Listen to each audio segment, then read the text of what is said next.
네, 안녕하세요. 자, 이번 시간에 21페이지 챕터 3에 나와 있는 이자소득부터 같이 보도록 하겠습니다. 자, 이자소득과 배당소득, 이번 시간에 볼 내용은 이 금융소득이 어떻게 과세가 되는지, 자, 이런 내용들에 대해서 같이 살펴보는데요. 자, 이런 거죠. 우리 아까 그 소득세, 저번 시간에 공부했던 거 생각해보면 이런 거였습니다. 소득 원천설에 따라서 소득세법은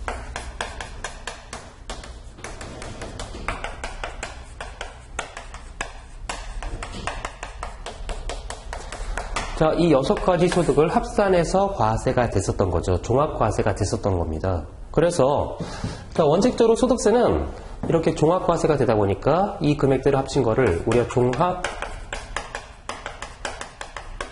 소득금액이라 그러고 종합과세가 되니까 여기서 종합소득 공제를 빼면 종합소득 과세 표준,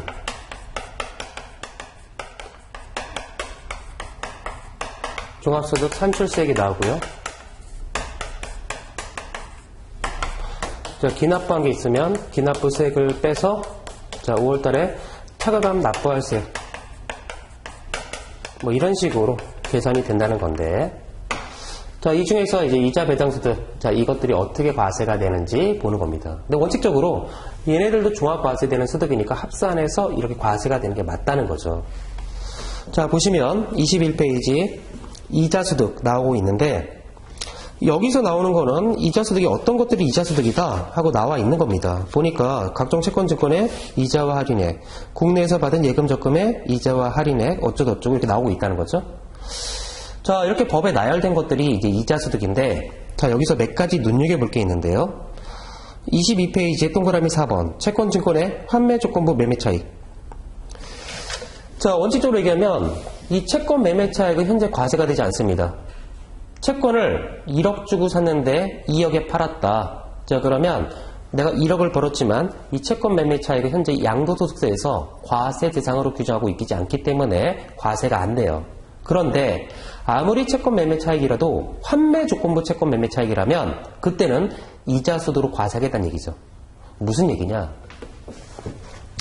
이거죠. 이때 채권을 발행했다. 자, 그래서 이때 채권을 구입했습니다. 구입했다. 만약에 한 8억에 구입했다. 자, 만기가 됐다, 이게. 그럼 이때 이자가 지급한다는 거죠. 이 만기가 됐을 때. 자, 그럼 만기가 됐을 때 원금 지급하고, 원금이 만약에 채권 만기가 되면 원금이 10억이라고 치고요. 자, 이자가 있다. 그 이자가 한 1억 되더라. 그래서 만기가 되면 11억을 받을 수 있어요. 8억에 취득해서 나중에 만기가 되면 11억을 받는다. 그리고 이때 이자가 지급된다는 거죠. 그럼 이자가 귀속이 돼요. 그러면 이 채권을 A라는 애가 샀다? 그럼 이런 일이 벌어지는데 과연 얘가 살까? 안 산다는 거죠. 왜? 이자가 2천만 원이 초과되기 때문에 이 사람은 금융소득 종합과세 대상자가 된다는 거죠. 금융소득 종합과세 된다는 건 별로 납세의무자들이 좋아하지 않습니다. 자, 그래서 내가 종합과세가 됐는데 뭐하러 이걸 사냐? 그러면 채권을 발행한 회사는 채권을 발행해서 자금을 조달하고 싶지만 많은 사람들이 이 부분에 대해서 부담을 느끼기 때문에 아무도 채권을 안 삽니다. 그래서 이 채권을 발행해서 어떻게 하냐면, 자, 이렇게 되지만 우리가 만기 하루 직전에 되사줄게.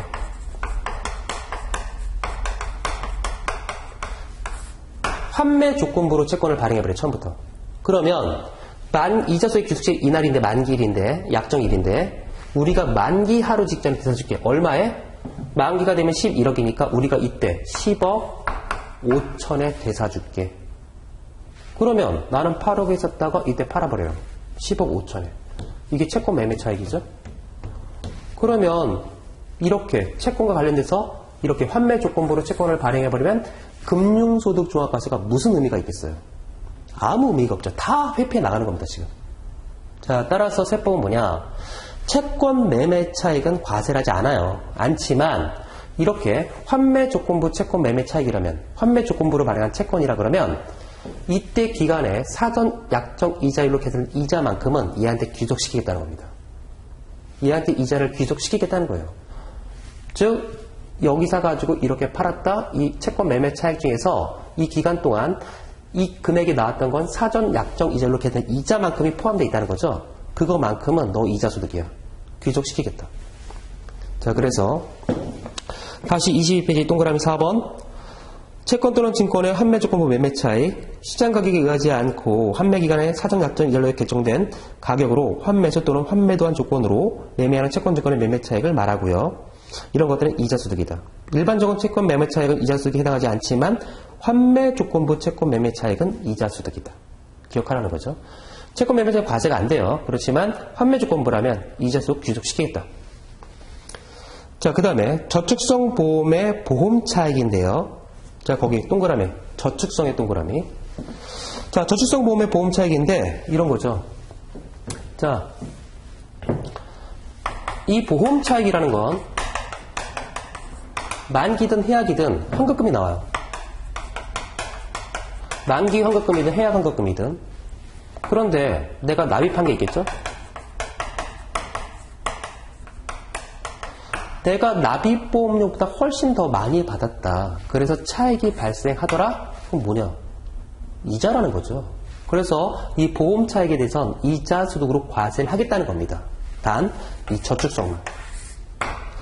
보장성 보험의 보험 차익은 과세가 되지 않아요. 이런 거죠. 내가 지금까지 500만원 불입했는데 교통사고 나서 1억을 받았다? 9,500만원 받았다? 과세냐? 아니라는 거죠. 그거는 보장성이라는 거죠. 그건 저축성이 아니라는 겁니다. 따라서 보장성 보험 차익은 과세가 되지 않지만 이 저축성 보험 차익은 과세가 되더라. 자, 그 다음에 거기 밑에 기억, 니은, 디귿 하고 나와 있는데 아무리 저축성 보험의 보험 차익이라도 계약기간 10년 이상이고 납입보험료가 뭐 1억 원 이하다. 월납보험료가 뭐 연간 뭐 월 150만 원 이하다. 뭐 이런 거라면 이거는 뭐 현재 세법에서 비과세로 빼주겠다. 과세상이 아니다. 뭐 이런 예외적인 것들을 두고 있습니다. 가볍게 한번 읽어보시고. 동그라미 6번에 직장공제 추가 반환금, 이게 이자소득이라는 거죠. 내가 직장공제에 가입했다. 퇴사 탈퇴했다. 그럼 내가 퇴사 탈퇴할 때 불입했던 것보다 뭔가 더 받은 게 있다. 그 이자라는 거죠. 그래서 이자소득으로 과세를 하겠다는 겁니다. 직장공제 추가 반환금. 자, 그 다음에 비영업대금의 이익. 누구한테 일시적으로 돈을 빌려줬다. 그리고 내가 이자를 받는다? 당연히 이자소득이죠. 자, 그런데 대금업이다. 자, 대금업자들, 뭐 러시안캐시, 원캐시 뭐 이런 애들, 얘네들이 돈을 빌려주고 이자를 받는다. 무슨 소득이에요? 돈을 빌려주고 이자를 받는다. 무슨 소득이에요? 사업소득이죠. 얘네들은 아무리 이자를 받지만 사업소득이에요. 왜? 돈 빌려주고 이자 받는 걸 업으로 하고 있다는 거죠. 자, 그래서 대부업자들은 사업소득이지만 대부업이 아니다. 일시적인 내가 돈을 빌려주고 이자 받는다? 비영업대금의 이익은 이자소득이라는 거. 자, 그런 것들을 눈여겨보시면 될 것 같아요. 자, 그 다음에 이제 배당소득 24페이지 나오고 있는데, 자, 이익배당, 법인으로부터 단체로부터 받는 배당 또는 분배금, 뭐 이런 것들. 그 법인의 주인인 주주가 각종 배당 또는 분배금을 받았다. 자, 그거를 우리가 배당소득이라 그런다는 거죠. 자, 여기서 몇 가지 눈여겨볼 게 있는데, 24페이지에 그 3번, 의제배당.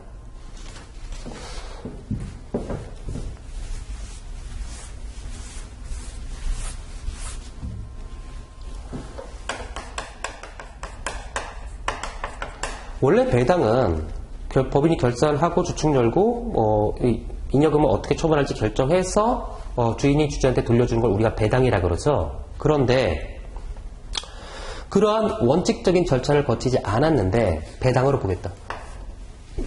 그게 의제배당입니다. 첫 번째가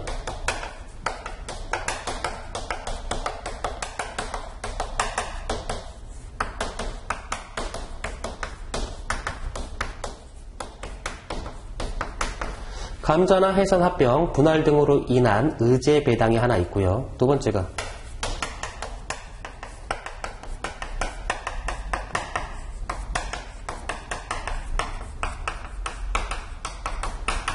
잉여금의 자본 전입에 의한 의제 배당이 있어요. 자, 이랬을 때 이것들은 배당이다.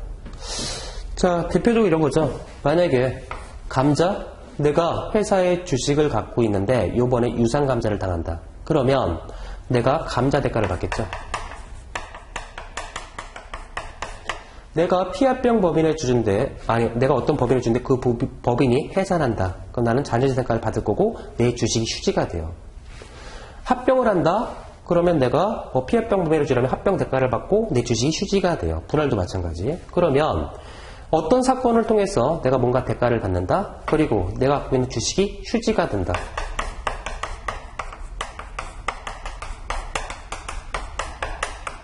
그런데 여기서 얘를 뺐더니 이게 플러스가 나오더라.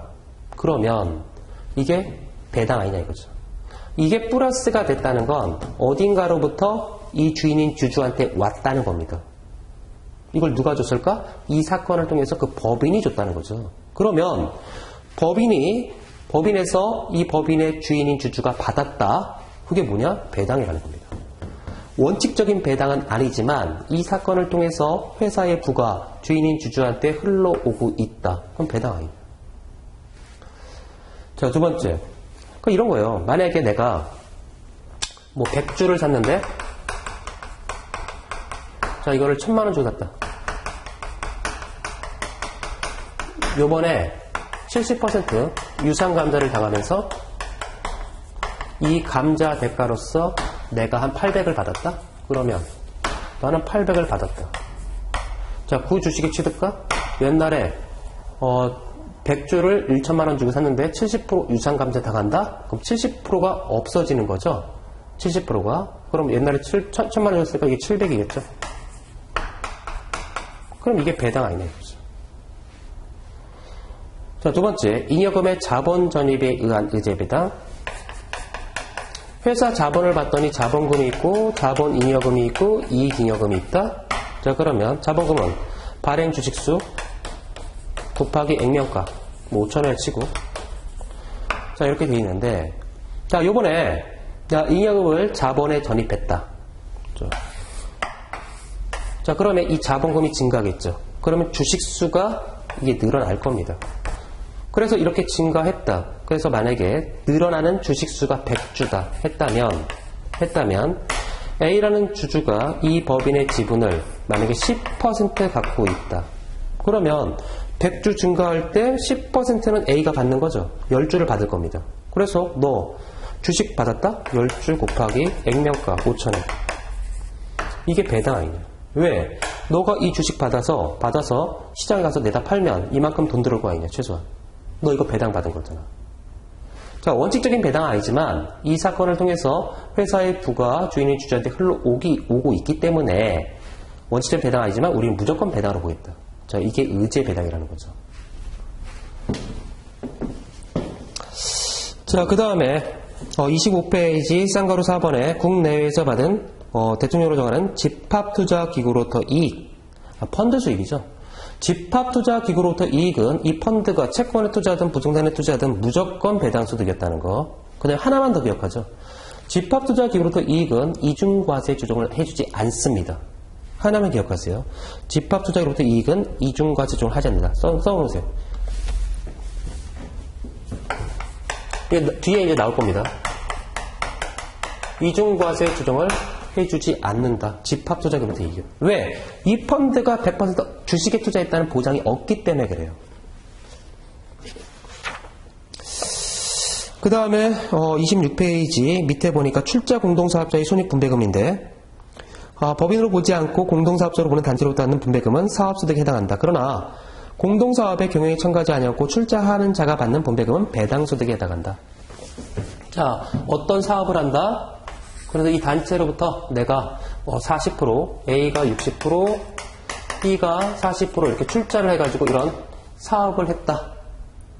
자, 그런데 그러면 일단 어떤 단체에 이렇게 귀속이 되더라? 그러면 이만큼 공동사업을 한 걸로 보고 너 60%에 대해 소득세, 사업소득에 대해서 이렇게 되는 건데, 얘가 출자만 하고 아무런 경영에 참여하지 않았어요. 그냥 출자만 한 겁니다. 얘가 다 한 거예요. 따지고 보면. 난 출자만 했지. 그러면 넌 출자하고 받았으니 이 40%에 대한 지분에 대한 뭐 남은 이익에 대해서 받았을 때 너는 그게 사업소득이라고 볼 수 없지 않냐. 너는 배당소득이다 이게. 그래서 출자 공동사업자예요. 출자 공동사업자의 손익분배금은 배당소득이다. 자, 그래서 여기까지가 우리가 이자수익과 배당수익이 뭔지, 그리고 눈여겨볼 게 뭐가 있었는지 같이 봤고요. 27페이지. 이자 배당소득 금액의 계산 및 귀속연도입니다. 자, 먼저 귀속연도부터 볼게요. 27페이지 이자소득의 총수익금액 귀속연도. 즉, 수입식입니다. 이 날에, 이 A가 이자 배당을 받았다면, 이 날 기준으로 귀속된다는 거죠. 자, 양도가는 채권 증권인데요. 무기명이다. 그럼 지급받는 날. 기명이다. 약정에 의한 지급일. 그럼 무기명 누가 받는지 모르니까 받는 날이고, 기명이라 그러면 약정에 의한 지급일. 자, 다음 페이지. 채권 증권의 환매 조건부 매매 차익은 환매수도 할 때 그때 이자수를 귀속시킨다 그랬습니다. 그래서 만기일이 아니라 환매수일, 환매도일로 되어 있다는 거. 자, 그 다음에 비영업대금의 이익은 약정에 의한 이자 지급일 이렇게 되어 있다. 그래서 이자소득의 귀속시기를 가만히 보면 받는 날 또는 각종 그 약정일로 되어 있다는 걸 알 수 있어요. 받는 날 또는 약정일. 그 다음에 29페이지 배당소득의 귀속연도인데요. 자, 이익배당, 잉여금 처분에 의한 배당은 잉여금 처분 결의일, 무기명이라면 받는 날, 의제배당 뭐 이렇게 쭉쭉 나오고 있는데 이 배당소득의 귀속연도는 받는 날 또는 각종 결의일로 되어 있는 걸 알 수 있습니다. 받는 날 또는 각종 결의일. 자, 그런데 거기서 몇 가지 조심할 거. 의제배당을 보니까 감자다. 그럼 감자결의일. 합병이다. 합병등기일. 분할이다. 분할등기일. 해산이다. 그럼 해산등기일 아니에요. 해산은 뭐냐? 자녀재산가액 확정일입니다. 법인이 해산했다. 그럼 바로 법인이 없어지는 게 아니라 청산 절차를 거치죠. 그리고 나서 자녀재산가액이 확정이 돼야 이 자녀재산가액을 분배할 수가 있습니다. 따라서 해산 등기일이 아니라 청산 절차가 다 끝난 자녀재산가액 확정일이 배당소득의 귀속시기였다는 거 기억하시고, 그 다음에 거기 출자 공동사업자의 배당소득, 이때는 이게 확정이 돼야, 결산해가지고 확정이 돼야 출자 공동사업자의 분배금을 줄 거 아닙니까? 따라서 이때는 출자 공동사업자의 배당소득은 확정된 날이 속하는 과세기한 종료일 이렇게 돼 있다는 거. 자, 그래서 우리가 지금까지 귀속 연도 받고 이제 27페이지 다시 가보면 이제 소득금액 계산인데 거기 1번 이자 소득금액은 해당 과세기간의 총수익금액으로 한다. 이처럼 이자 소득에 대해서는 필요금비가 인정되지 않는다.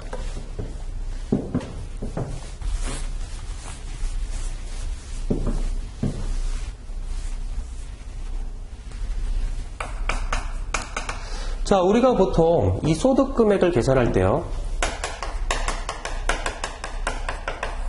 이 소득금액은 수익금액에서 이 수입을 얻기 위해서 들어갔던 필요경비, 이거를 차감해줘야 이 소득금액이 나오는 거죠. 그냥 간단히 생각해보면 만약에 커피집을 한다 그러면 내가 뭐 현금 영수증을 받든 카드를 받든 현금을 받든 수익금액이 발생을 할 거고요. 얘를 얻기 위해서 들어갔던 비용들이 있습니다. 인건비도 들어가고 임대료도 들어가고 뭐 커피 원두값, 물값 이런 거 다 빼야 내가 얼마 번지 안다. 이렇게 되는 건데, 그러면 이자 소득은 이자 수입에서 이자와 관련된 필요금비를 차감해주면 소득이 나온다. 모든 소득은 이렇게 계산되니까. 배당 소득도 배당 수입에서 배당과 관련된 필요경비를 차감해줘야 이 소득금액이 나온다. 자, 그런데 이 이자 배당, 우리가 이거를 금융소득이라 그러는데 이 금융소득은, 이게 금융소득이죠? 이 금융소득은 얘가 없죠. 이 자체가 소득입니다. 이 자체가 소득이에요. 자, 내가 통장에 돈을 넣어놨다. 그러면 이 이자를 받기 위해서 내가 뭔가 노력을 해야 되냐? 아니죠. 한 달만 지나면 저절로 이자가 생깁니다. 내가 주식 갖고 있다? 결산기마다 저절로 배당이 나옵니다. 아무것도 하지 않아도 무조건 벌어들이게 돼 있어요. 여기 사업소득? 내가 사업을 해서 뭘 벌고 싶다? 그럼 뭔가 일을 해야 돼요. 뭔가 사업을 하기 위해서 여러 가지 비용들이 듭니다. 근로 마찬가지. 그렇지만 이 이자 배당, 이 금융소득은 아무것도 하지 않아도 돼요. 그래도 무조건 발생해버립니다. 기간이 돼버리면. 왜? 이게 없다는 거죠. 여기 소득들이 쭉 있지만 이 소득 중에서 이게 많은 사람이 부자죠. 왜? 아무것도 안 해도 그냥 저절로 그냥 생기는 겁니다. 이게 많은 사람이 진짜 부자예요. 이게 아니라. 자, 따라서 이 불로소득은 없어도 이게 없기 때문에 이 자체가 소득이었다는 거예요. 다른 애들은 얘를 빼야 소득이에요. 얘를. 그렇지만 이 금융소득은 자체가 소득이었다는 거. 자, 28페이지 보시면 배당소득의 계산 및 기속연도가 나오는데 1번 배당소득은 당해연도의 총수익 금액으로 한다. 그러므로 배당소득도 이자소득과 마찬가지로 필요경비가 인정되지 않는다. 자, 이렇게 되어 있고요. 한편 법인세와 이중과세 규정이 배당소득의 경우에는 총수익 금액에 귀속법인세를 가산한 금액을 배당소득 금액으로 한다. 이렇게 되어 있는데, 자, 배당소득은 원칙적으로 이거예요. 수익 금액 그 자체가 소득이에요. 이게 원칙이에요.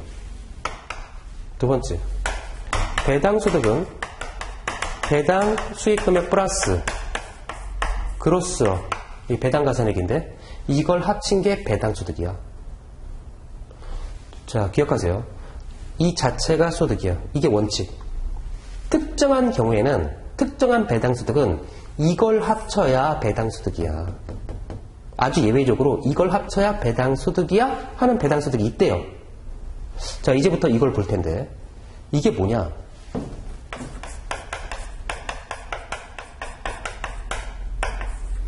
이중과세 조정 때문에 이런 일들이 발생을 하고요. 그러면 어떻게 해결하냐? 그로스업과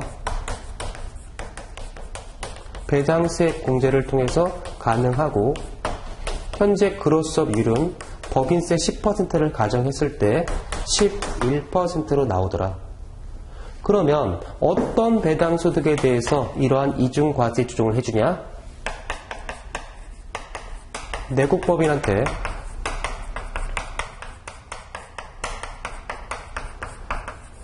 법인세가 과세된 소득을 재원으로 배당을 받고, 그 배당소득이 누진세율이 적용되면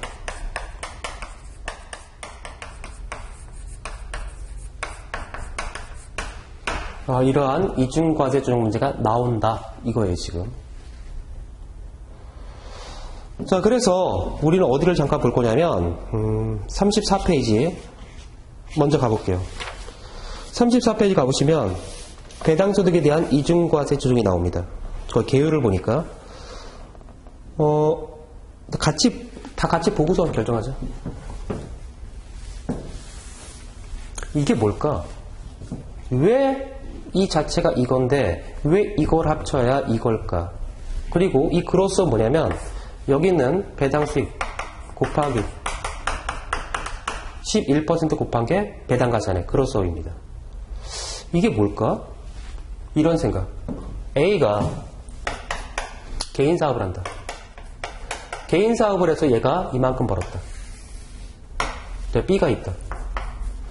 100% 지분을 갖고 나는 법인 사업할게. 그래서 얘가 이 법인이 이만큼 벌었다. 똑같이 벌었다. 했을 때. 개인이 이만큼 벌었다. 사업을 해서. 그럼 벌었으니까 세금을 내야겠죠. 소득세. 사업소득세를 내요. 이만큼 벌어서 소득세를 내요. 그리고 이만큼 남았다? 남은 거. 세금 내고 남은 거 내가 가져갈게. 문제 있어요? 아무 문제 없죠. 나 세금 내고 가져가는 거니까. 두 번째, 내가 100% 지분을 다 갖고 법인격을 가지고 사업을 했어요. 그러면 이 법인이 이만큼 벌었다? 당연히 세금 내야죠. 법인세. 자, 그리고 이만큼 벌어 세금 내고 이 과세 후 소득, 이걸 내가 100% 지분을 다 갖고 있으니까 내가 가져갈게. 어떻게 돼요? 무조건 과세죠. 이게 뭐예요? 배당이죠. 회사 주인인 주주가 법인이 벌은 걸 가져가는 거. 이게 배당입니다. 그래서 이 부분에 대해서 배당소득세가 과세가 돼버려요. 그러면 아니 개인이 사업을 했을 때는 소득세만 과세가 되고 세금 내고 가져가는 건 문제가 없는데 법인격을 갖춰서 법인 사업을 했더니 법인세 내고 세금 낸 얘를 가져갈 때 또 소득세를 과세해? 그럼 누가 쓸데없이 법인 사업을 하겠어요? 개인 사업하고 말지. 자, 또 이런 생각. 10,000원이 있다. 그래서 나는 얘를 채권에 투자해봤다. 난 주식에 투자해봤다. 이랬을 때 채권에 투자하면 여기서 이자가 발생했다. 자, 그래서 이자를 나한테 줄 때 14% 원천징수. 자, 860원 이렇게 받는다는 거죠. 자, 그런데 내가 주식에 투자했다. 내가 100% 지분을 다 갖고 있는다. 그래서 그 법인이 1,000원을 벌었다. 자, 그런데 벌었는데 법인세를 내야 되죠. 그게 10%. 자, 그래서 내가 100% 지분을 다 갖고 있으니까 다 배당해. 자, 그러면 14% 원천징수.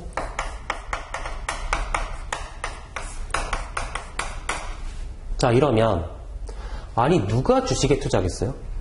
채권에 투자하면 860원을 받는데 주식에 투자하면 774원밖에 못 받아요. 그럼 누가 주식에 투자하냐 이거죠. 그럼 왜 이럴까? 아까 여기선 소득세만 과세가 되는데 이 주식은 뭐예요? 법인세가 과세가 되고 소득세가 과세가 되고 두 번 과세가 되니까 이런 문제가 발생하는 거죠. 따라서 이런 문제를 조정해 주지 않으면 아무도 주식에 투자하지 않는다는 겁니다. 자, 그래서 이중과세, 이러한 법인세, 소득세 두 번 과세가 되는 이런 문제를 해결해야겠다. 어느 단계에서? 이 개인주주 단계에서. 여기. 이 개인주주. 이 B 단계에서 이중과세 조정을 해야겠다. 나왔던 거고요. 그러면 이중과세 조정을 한다는 거는 마치 한 번만 과세되는 것처럼 만들어 보자는 거죠. 현실은 법인이 있어요. 법인세 냅니다. 현실은 개인이 있어요. 소득세 내야 돼요. 그런데 마치 한 번만 과세되는 것처럼 만들어보자 이렇게 착각을 하고요. 이 법인 단계에서 했던 법인세를 우리는 이 개인주주 단계에서 이중과세 조정을 하기 때문에 이 개인주주가 이 법인세는 미리 냈던 기납부세금이야. 이렇게 착각을 하자는 겁니다. 기납부세금이다. 자, 그리고 나서 이제 배당소득은 수익금액이 아니라 수익금액 플러스 그로스업이래요. 아까 이중과세 조정은 이렇게 해결한다고 했으니까. 자, 그리고 그로스업은 이 수익금액의 11% 곱한 게 그로스업이래요. 그래서 수익금액 900 플러스 900 곱하기 11%. 이거 곱하기 11%가 99. 그래서 배당소득은 900이 아니라 999라는 거죠. 이걸 합쳤으니까. 자, 그리고 지급할 때 그때 원천징수가 이루어지죠. 그래서 999에 14%. 그러니까 거의 140원 정도가 될 겁니다. 그런데 나는 옛날에 100원을 냈다는 거죠. 그래서 140원에서 100원을 빼. 그리고 이번에는 40원만 징수해야 돼. 자, 내가 미리 냈던 기납부로 착각했으니까 나는 100원을 빼줘. 자, 그리고 이제 40원을 떼어가지고 나한테 줘야 돼요. 그러면 나한테 줄 수 있는 건 999원이에요? 900원이에요? 900원이죠. 왜? 이건 뭐예요? 그냥 여기다가 11% 곱한 숫자입니다. 그냥. 이건 줄 수 있는 게 아니죠. 진짜 줄 수 있는 건 900원이에요. 따라서 900원에서 40원을 빼니까 860원. 이게 되는 거죠. 이게 860원이 나왔다는 건 뭐예요? 똑같다. 이게 똑같다는 건 이중과세 조정이 완벽하게 이루어졌다는 겁니다. 지금. 어떻게 해결했냐? 어떻게 이렇게 완벽하게 이중과세 조정이 됐냐? 그로스업과 배당세 공제의 그로스업률은 11%를 했더니 이게 가능하더라. 즉 그로스업, 그 다음에 그로스업률 11%, 여기 11%, 그 다음에 낼 세금에서 배당세 공제, 기납부세금으로 차감해줄게. 이걸 했더니 가능하더라. 이러면 완벽하게 이중과세 조정이 해결된다는 겁니다. 여기 마찬가지. 1,000원을 벌었다. 법인세 100원 내고 900원이다. 이걸 줄 수 있는 거죠. 900원. 자, 그래서 이렇게 해결하면 이중과세 해결되더라. 자, 그러면 모든 배당소득에 대해서 이렇게 이중과세 조정을 다 해주냐? 말도 안 된다는 얘기죠. 말도 안 됩니다. 왜? 현재 우리나라에 배당을 받는 개인들은 수없이 많습니다. 그런 사람들한테 다 이중과세 조정을 다 해준다. 말도 안 되는 거죠. 할 수가 없습니다. 따라서 법은 일정 요건을 갖춘 배당소득에 한해서 이중과세 조정을 해준다는 얘기예요. 그게 뭘까? 여기. 이 요건에 맞아야 되겠다. 내국법인한테, 자, 외국법인한테 내가 배당을 받는다? 그럼 이중과세 조정 안 해줍니다.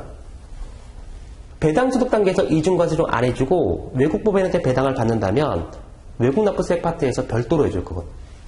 자, 그건 나중에 아주 뒷부분에서 해주는 거고, 배당소득에 대한 이중과세 조정은 반드시 내국법인한테 받아야 돼요. 두 번째, 법인세가 과세된 소득을 재원으로 배당을 받아야 돼요.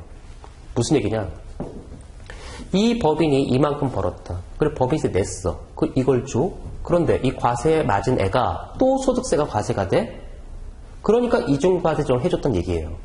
그런데 만약에 이 법인이 이만큼 벌었는데 각종 비과세 감면으로, 국가정책상 비과세 감면으로 너 법인세 내지 마. 법인세 내지 마 했어요. 그럼 법인세를 낸 적이 없는 겁니다. 과세가 된 적이 없어요. 그리고 배당을 받아요. 그러면 이중과세 해줘요? 할 필요가 없죠. 왜? 법인세 과세되고 소득세 과세가 되니까 두 번 과세가 되니까 이중과세 문제가 나왔다는 거죠.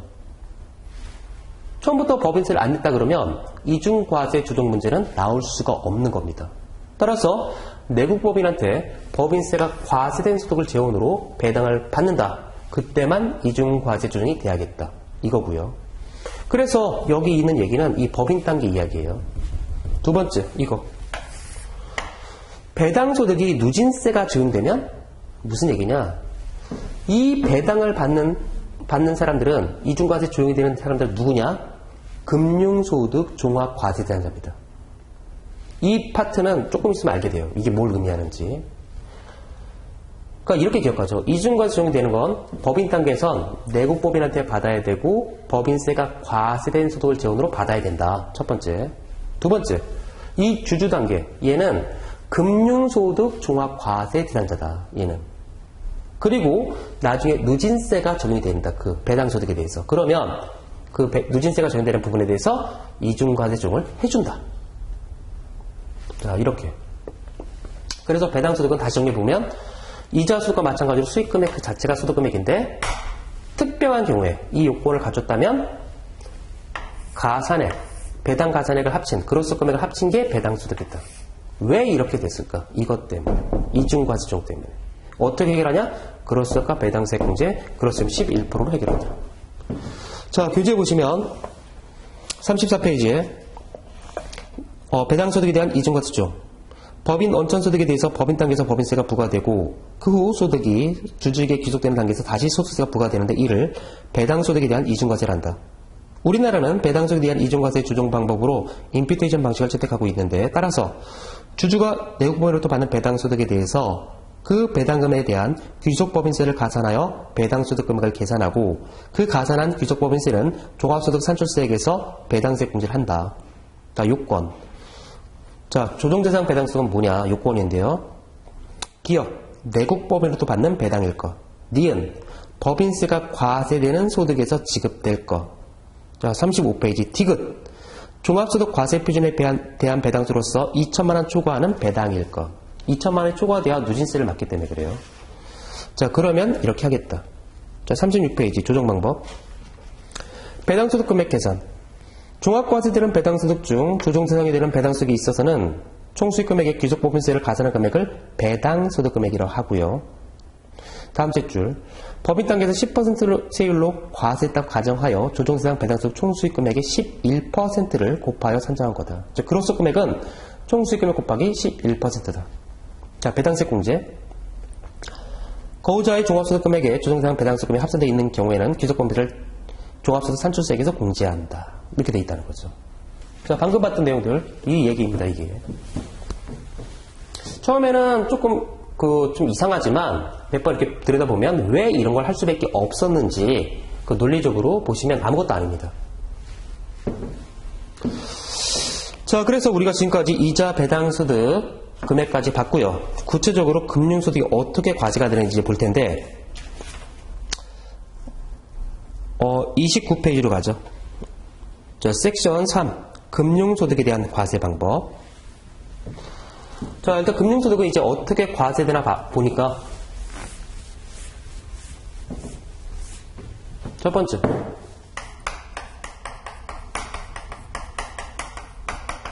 원천징수가 이루어져요. 그러니까 보통 이제 은행 등에서 이자를 지급한다 A한테. 그러면 이자를 지급하면서 14% 원천징수라겠죠? 자, 그리고 징수했던 걸 다음 달 10일까지 과세관청에 갖다 냅니다. 그러니까 받을 때 무조건 14% 원천징수가 돼요. 이자 배당은. 그래서 이런 일들이 1월 1일부터 12월 말까지 이루어진다는 거죠. 두 번째, 이제 12월 30일이 지나면 내가 받았던 1년간 이자 배당이 얼마인지 알아요. 이게 얼마인지 알아요. 1년간 받은 게. 그러면 1년간 받았던 모든 이자 배당을 다 합쳐요. 여기서 비과세 대상 금융소득과 분리과세 대상 금융소득이 있어요. 그럼 얘를 빼요. 빼고 이 금액이 2천만 원 이하다? 그럼 분리과세. 이 금액이 2천만 원이 초과된다? 그러면 종합과세. 이게 금융소득 종합과세란 얘기죠. 자, 일단 이자 배당을 받을 때 무조건 원천징수가 된다. 그럼 무조건 세금을 냈다는 얘기예요, 지금. 그리고 나서 12월 30일 지난 다음에 1년간 받았던 모든 걸 다 합쳐놓고 비과세, 분리과세를 빼고 2천만 원 이하다? 그러면 분리과세. 무슨 얘기냐? 너 금융소득 1년간 받던 2천도 안 돼? 그러면 받을 때 세금 다 냈잖아. 굳이 세무서에 올 필요가 없어.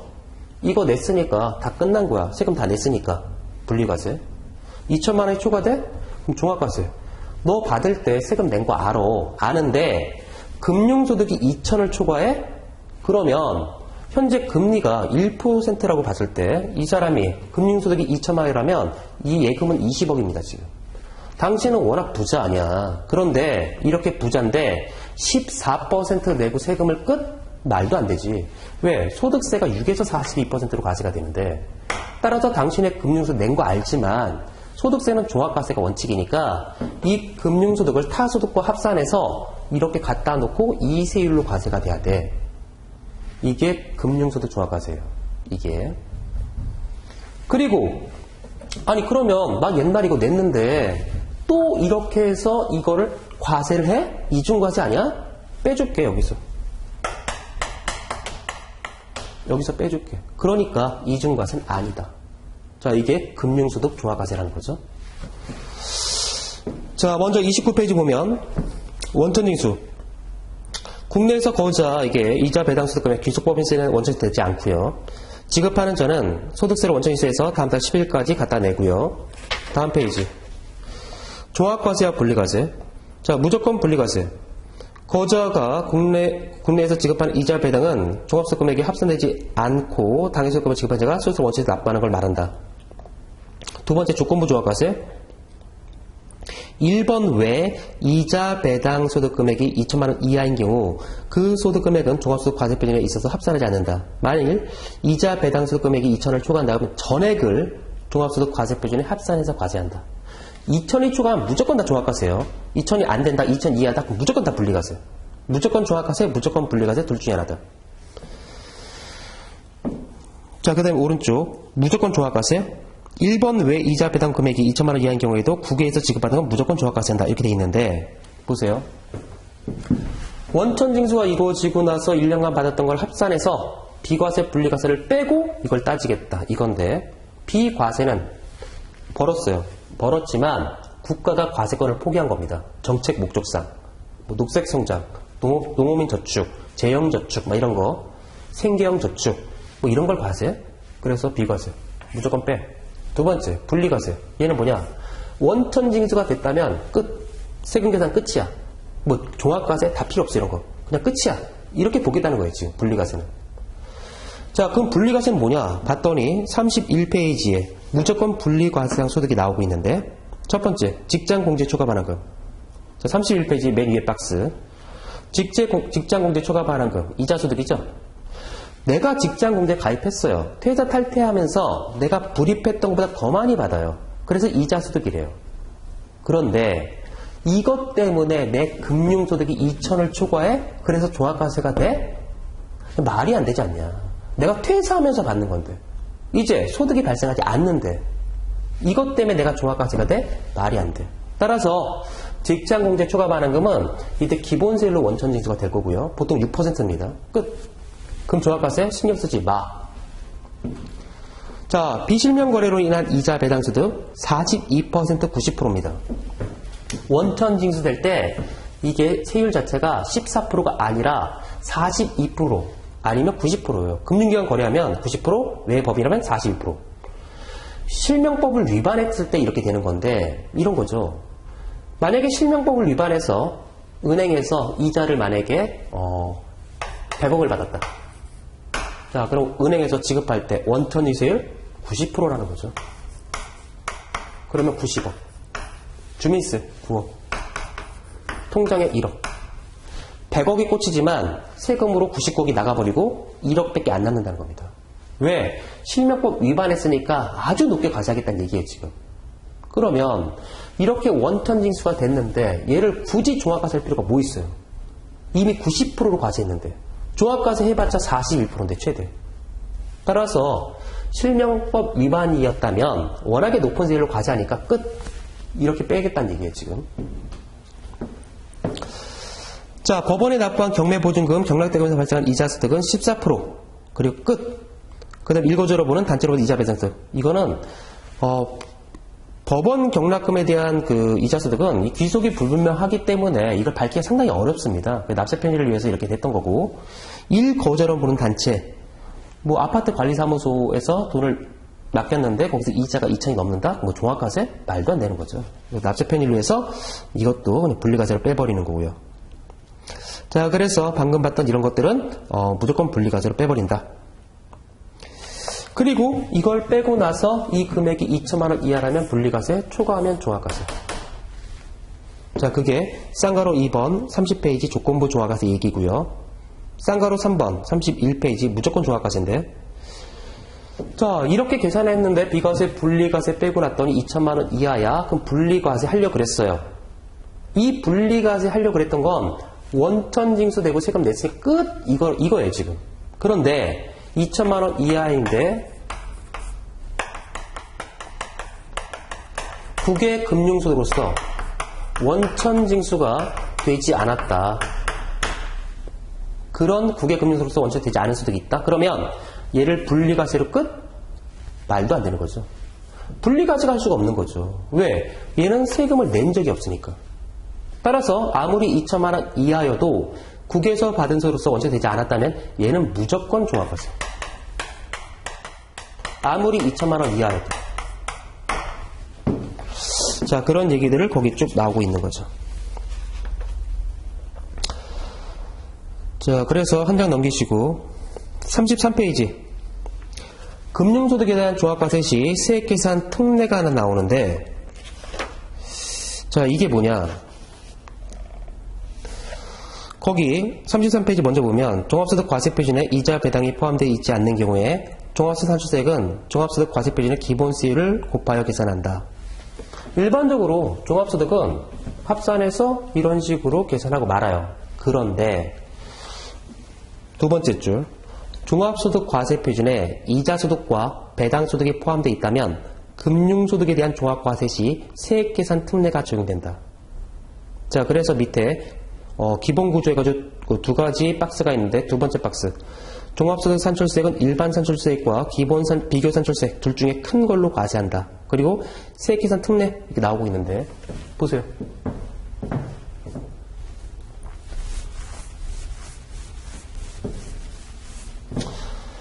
자, 원칙적으로 종합소득은 이런 식으로 계산하더라 이렇게 돼 있는데, 만약에 2천이 초과한다, 금융소득이.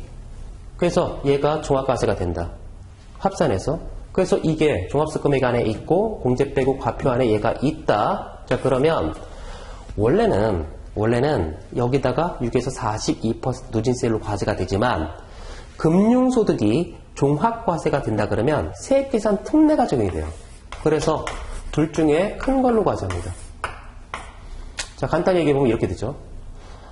종합소득 과세 표준에서 2천만 원을 빼고요. 뺐으니까 뒤로 와라. 자, 이렇게 계산하고 종합소득 과세 표준에서 종합과세되는 금융소득을 다 빼버려요. 뺐으니까 뒤로 와라.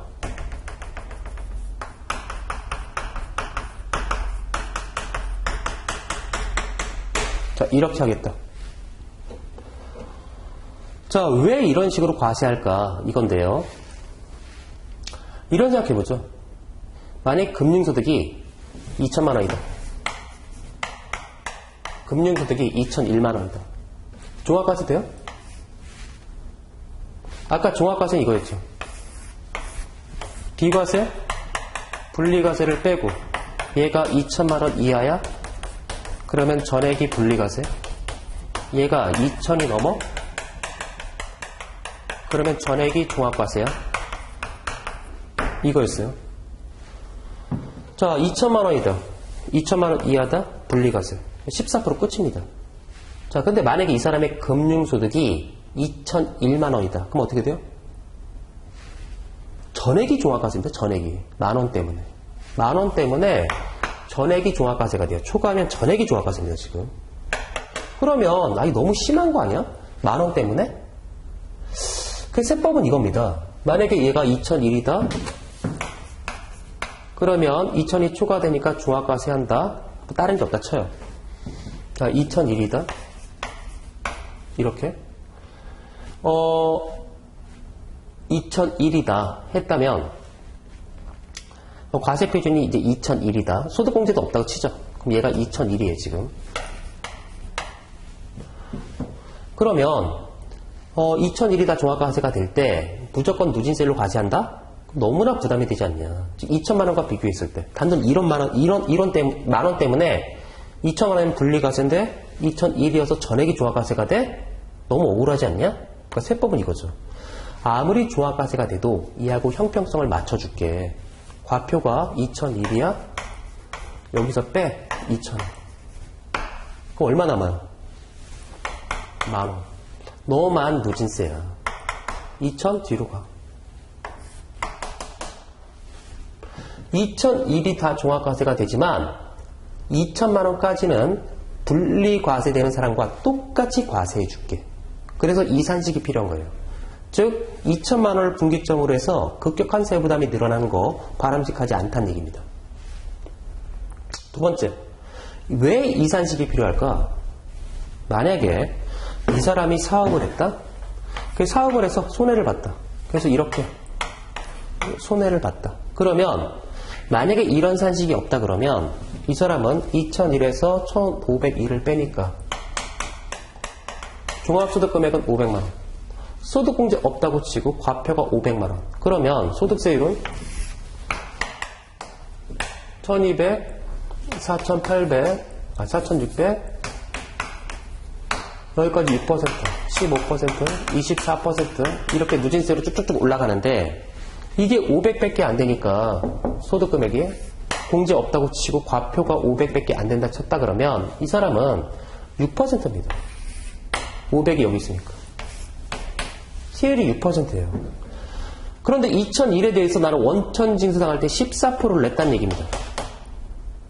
그러면 6%로 계산하고 옛날에 14% 냈어? 그러면 납부할세가 없고요. 마이너스니까 8%가 환급이 되는 겁니다. 지금.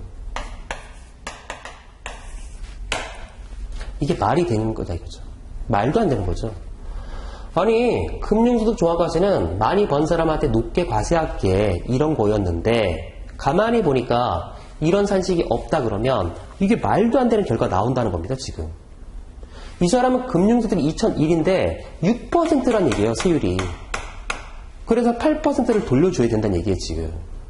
말도 안 되죠. 금융소득이 2만원인 사람, 연간 3만원인 사람도 14% 냈다는 겁니다. 근데 이 사람이 2001인데도 뭐 사업소득에서 손해를 봤다? 그럼 이런 식으로 된다? 말도 안 된다. 자, 따라서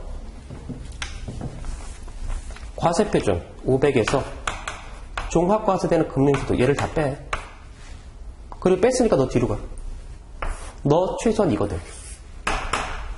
그리고 500에서 2001을 빼니까 마이너스죠. 이거는 세율 곱하면 0. 따라서 이렇게.